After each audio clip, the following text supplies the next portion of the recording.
From somebody to nobody to everybody. Returning to the west shore of Lake Galilee, Jesus found a crowd gathered to meet him with glee.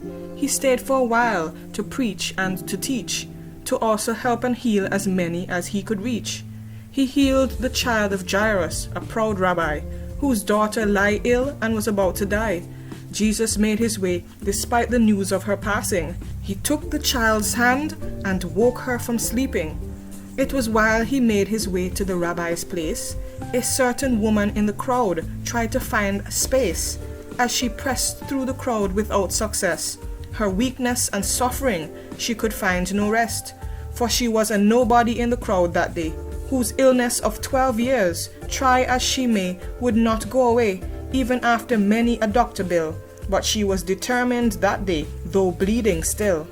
We can only imagine the prescribed treatment and transfusion that did nothing to heal but caused more confusion, and the tranquilizers, pill, potions and tonic that rendered her body useless. How ironic. Nothing got better, but rather grew worse. She gave up on every doctor, physician and nurse. No more will she take their prescribed medication. She was in the presence of the great physician. Still, the crowd was too tight. She barely got to see a glimpse of him. If only he could hear her plea. If only I may touch his clothes, she quietly said. I will be made well. As the crowd pulled ahead, afraid to lose her one chance of relief, she pushed ahead in her sorrow and grief. At last, she barely touched the edge of his attire. Instantly her pain and feebleness were about to retire and give way to the vigor of perfect health that she could not get by using her wealth. With a grateful heart, she tried to slip out, but Jesus stopped, saying, "Who touched me?" with a shout. What a strange question to ask in this case. There were so many people jostling in the place, but that touch of faith took some of his power. He looked toward the woman. She could not cower.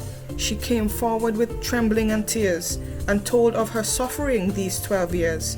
"Daughter, go in peace, your faith has made you well." The people in the crowd heard Jesus tell. He left no opportunity for the crowd's superstition to think that merely touching his garment gives permission to claim some form of healing, just like that. It's through faith that took hold of divine power, in fact.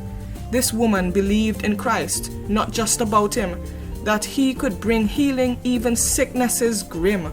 The blessing she received was not to be kept concealed, but to testify about God's goodness his love revealed. A certain somebody became a nobody to tell everybody about a man who can take sickness from the body. Our personal stories of deliverance by God's grace can help others to know that God can deal with their case.